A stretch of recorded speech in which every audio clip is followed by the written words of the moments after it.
In the winter of 1914, Europe was drowning in blood. The First World War had only begun a few months earlier, but already millions of soldiers were trapped in endless trenches that stretched for miles across France and Belgium.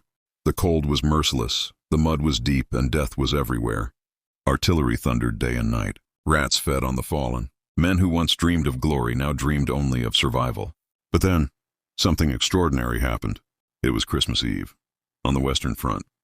Near the small Belgian town of Ypres, British and German troops faced each other from trenches barely 100 yards apart.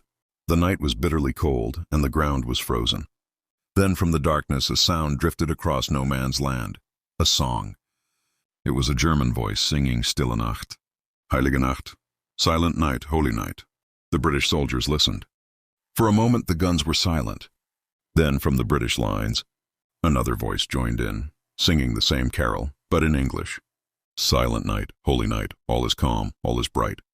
The melody carried over the dead and frozen battlefield like a fragile prayer. Soon more voices joined, hundreds of them. For one night, the men on both sides weren't enemies. They were fathers, sons, brothers, all just longing for home. When dawn came, a few German soldiers climbed out of their trenches, waving white flags and calling out, "Merry Christmas!" The British soldiers hesitated at first. It could have been a trick.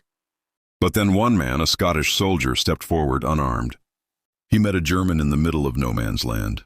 They shook hands. And just like that, peace broke out. All along the front, soldiers emerged from their trenches.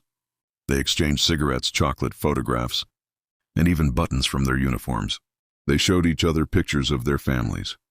Some even played a game of football on the frozen ground, British against Germans. No orders, no generals, no politics. Just men, united by a shared moment of humanity.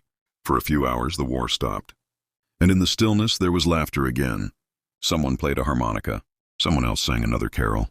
Men who had been shooting at each other the day before now helped bury each other's dead with respect and dignity.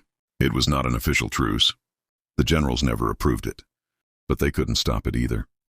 Because it wasn't born from command, it was born from compassion.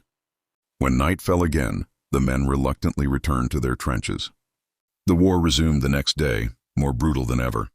The Christmas Truce never happened again, but that one night, that single day of peace, became one of the most powerful stories in all of human history.